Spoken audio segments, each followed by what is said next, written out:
Ini kebetulan gue mau jalan ke belakang. Artinya ini kampung ini mah kampung kagak aneh buat gue. Ini sebagian lokasi syuting Sidul di sini. Dulu nggak begini, Mak. Ini bagus. Waduh, dulu mah banjir, tenggelam kita. Jadi waktu adegan satu, si Karyo ngudak nyari burung. Nah, itu alat di depan tuh. Dia ngudak-ngudak. Karyo apa? Bejo, bejo. Makanya tadi ada si Mak bilang, "Yuk, waktu lu syuting gue di sini, Dul." Wah, jadi lu lihat syuting, lihat, wah bagus berarti. Kemudian ada versi Lebaran, jadi adegan saya, Babe sama Mandra pulang dari masjid itu di situ, yang nimpukin anak-anak. Artinya ini kampung sih nggak aneh lah. Yang bikin aneh surprise bener, nih si Babe nih, ternyata dia. Coba lu bikin apa? Bikin kaos gua. Tuh, gua punya konveksi di sini. Gitu. Kita baru rencana mau bikin kaos, baru rencana. Makanya begitu kita jalan, dia nyodorin begini, gue bilang wah. Kalau bisa bikin, lo bagus bener nih, gue nggak usah bikin ke Bandung nggak, jadi artinya nggak usah bikin di tempat lain kalau di kampung jadi bisa. Ini UMKM kan, Iya. bagus lagi hasilnya tuh. Tapi lu sanggup bikin banyak ya? Insya Allah. Oh, udah ntar kita goreng. Jadi. Mbak Nano kan Ya. sebelumnya menjabat di Banten ya, dapilnya juga DPR Banten Betul. gitu ya, terus kemudian kembali ke Jakarta. Ya. Nanti ke depannya ini akan seperti apa sih Bang, selain mungkin kalau ini kan daerah Abang Ya, sendiri, ya. akan seperti apa Bang? Ya memang setelah saya coba belajar ya dari apa yang diperintahkan Ibu Mega, saya ada di Banten. Ini sebetulnya menjadi tempat saya pelatihan. Saya sebetul dari 2008 sampai 2016 itu ada di Provinsi Banten. Kalau dihitung mungkin lebih dari 10 tahun. Saya pertama kali ada di Kabupaten Tangerang, yaitu sebagai wakil bupati. Kemudian naik 2012 jadi wakil gubernur di Provinsi Banten. Naik 2015 jadi gubernur Banten. Ternyata itu jadi pelatihan kalau satu saat saya harus di Jakarta.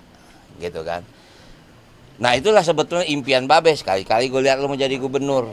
Jadi gubernur udah, walaupun memang baru di Banten. Nah sekarang ternyata tugasnya jadi wakil gubernur. Nah artinya saya sama Mas Pramono itu bukan bagi tugas. Mas Pram itu memang seorang konseptor.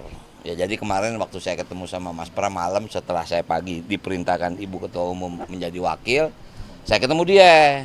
Mas Pram juga bilang, "Dul, kerja gue di meja, kerja lo di lapangan." Itulah karena mungkin Mas Pram tahu saya ada di mana. Dan kemudian saya lebih tahu Mas Pram itu ada di mana. Jadi artinya kalau sekarang insya Allah dipercaya sama warga Jakarta, inilah waktu saya untuk membangun kota Jakarta. Dan mudah-mudahan yakin saya akan jauh lebih baik. Oke, jadi artinya kalau terpilih nanti Mas Pram lebih ke apa? Di balik layarnya Bang Dul yang akan jadi eksekutor. Betul. Karena kan pengalaman Mas Pram itu kan seorang konseptor. Beliau ini kan seskap. Ya kan? Beliau mendesain bagaimana membangun negara gitu. Walaupun semua adalah kebijakan presiden, tapi kan beliau yang meramu. Nah, sekarang Mas Pram dipanggil dengan pertanyaan yang sama, saya dipanggil Ibu. Ibu bilang, "No, bentar lagi Jakarta ditinggal." Maksudnya apa Bu ditinggal? I-nya pergi, dia nggak jadi ibu kota. Dia kembali menjadi daerah khusus Jakarta. Pertanyaan saya, Jakarta mau kemana? Nah, yang bikin saya agak terkejut, kamu kan Betawi. Nah, setelah Jakarta nggak jadi ibu kota, di mana masyarakat Betawi? Kalau udah bilang begitu, kita tengyang nih teriakan Babe, anak orang kampung, anak gue jadi tukang insinyur. Nah ini syutingnya di sini, jadi itu yang membuat ya kalau dibilang nostalgia, kok begini jalannya ya? Ya itulah, mudah-mudahan aja masyarakat Jakarta memberikan kesempatan bagi saya sama Mas Pram bisa memimpin kota ini. Amin. Pak, apa yang bakal diperbaiki nih kampung Ya. ini? Tadi kan bilang katanya dulu sering banjir. Betul. Wah ini dulu daerah banjir. Walaupun gini, banjir Jakarta itu boleh dikatakan semua lintasan. Cuman itu jangan jadi alasan. Udah klasik. Tapi memang kenyataan ini Kali Kerukut. Wah Kali Kerukut ini lintasan memang bisa dari Kabupaten Tangerang. Kemudian sebagian artinya dari Grogol segala macam. Artinya memang sekarang drainase itu harus diperbesar. Kita tahu banjir itu kalau dibilang genangan, artinya bisa surut. Sekarang bagaimana kita mempercepat surutnya itu? Nah, artinya banjir itu adalah permasalahan utama di Jakarta apabila di memang musim banjir. Nah, sekarang ini kan iklim sedang berubah nih. Mungkin dalam waktu 3 tahun tidak terjadi banjir besar seperti tahun 2007. Karena apa? Climate change sedang terjadi. Cuman sekarang kemaraunya luar biasa. Berarti penghijauan kota, ruang terbuka hijau harus diperbanyak. Untuk apa? Menurunkan emisi rumah kaca yang dibilang karbon. Bang, gitu. tadi kan soal iklim ya. Satu lagi Bang, mungkin permasalahan paling besar di Jakarta adalah soal kemacetan. Ya. Kemarin Bacagup satu lagi nih sudah bilang salah satu solusi kemacetan. Nggak usah repot-repot psikolog keliling dah. Ya tentu setiap kita pasti punya misi, punya tujuan. Ya kita nggak usah dah ngejelek-jelekin yang mana. Artinya begini, Jakarta ini unik. Siang 14 juta, malam 9 juta. Kenapa saya bilang 9 juta malam? Berarti 4 juta itu mendatang. Kemacetan itu terjadi pada saat-saat maaf, jam kerja, datang pulang. Itu macet. Contoh soal Lebaran, Jakarta kosong. Artinya ada potensi untuk merevitalisasi yang dibilang sistem ini. Karena yang namanya begini, Bang Yos bikin busway. Bayangin kalau dulu nggak ada busway, berhenti nih Jakarta. Bang Foke bikin juga MRT segala macam. Ahok, kemudian Bang Anies.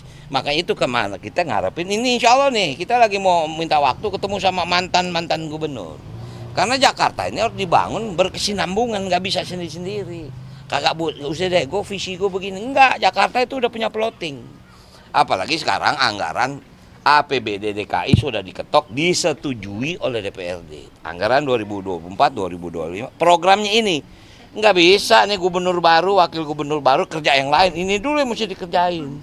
Visi misi kita nanti kita usulkan di perubahan.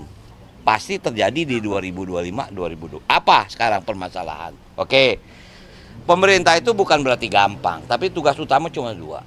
Yang satu urusan wajib, yang kedua urusan pilihan. Wajib itu apa? Dasar kesehatan, pendidikan, lingkungan, perhubungan. Nah ini kita jabarin. Pendidikan apa nih? PPDB setiap tahun masalah. Walaupun Jakarta nggak seperti Banten. Jakarta tidak serumit dengan Jakarta daerah yang lain. Karena apa? Secara infrastruktur, Jakarta sudah tertunjang. Cuman bukan berarti nggak ada masalah. Itulah makanya kenapa PPDB itu diciptakan. Karena misalnya begini, jumlah lulusan SD anak-anak 18.000. Dia pindah ke SMP. Nah SMP tuh cuma bisa nampung 8.000. Yang 10.000 dilarin ke swasta. Nah inilah makanya dibikin sistem. Yang dibilang afirmasi, prestasi, kemudian zonasi. Kenapa untinya? Bangunan sekolahnya kurang. Berarti harus apa? Perbanyak sekolah. Gitu. Di dalam waktu dekat Bang Dul bakal ketemu dengan mantan-mantan. Insya Allah hari ini saya dijadwalkan untuk ketemu. Tapi belum tahu jam berapa. Nah, yang pasti akan kita susun Bang Yos, kemudian Bang Foke, kemudian Ahok, kemudian juga ke Bang Anies. Itu memang menjadi jadwal.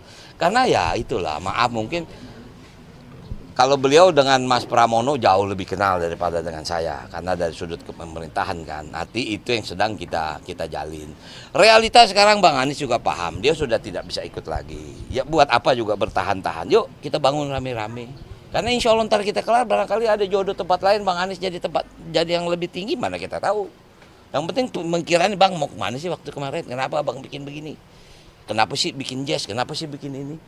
Begitu loh. Nah itulah Jakarta harus begitu. Udah nggak waktunya lagi kita berantem, kita ribut. Udah kalau nggak ini makin berat nih. Ekonomi dunia terasa. Ya kan perang Rusia Ukraina nggak kelar-kelar. Israel makin bandel. Ini efeknya ke kita. Pasti ekonomi kita akan terganggu. Minyak aja udah mulai, harga bensin meningkat. Nah udahlah. Sekarang bagaimana menghadapi itu? Kita harus hadapi sama-sama. Mungkin itu. Berarti untuk jadi tim Pak di Pilgub Banten Bapak kan pernah kalah. Nah. Lantas apa sih pelajaran yang bisa dipetik? Wah banyak. Implementasikan di pilkada sekarang. Banyak. Kalahan pertama saya ingin minta maaf. Enggak kita curiga. Enggak. Wallah aneh enggak curiga. Banten tuh 8 kabupaten kota. Saya menang 6 kabupaten kota. Dia menang 2 kabupaten kota. Tapi gua kalah. Gua nggak usah ngomong siapa yang curang, siapa yang kagak lah. Lo lebih paham sebagai wartawan kan. Cuman kita tetap MK. Hasil MK final banding gua kalah. Udah terima, itu kenyataannya. Tapi kalau kita berhitung lucu juga ya. Gua menang di 6, dia menang di 2. Kalau dihitung jumlah, banyakan mana 6 sama 2? Pasti banyakan 6. Gua kalah. Udah, realitanya begitu. Belajar lagi kita. Akibat gua nerima, gua jadi wakil gubernur Jakarta.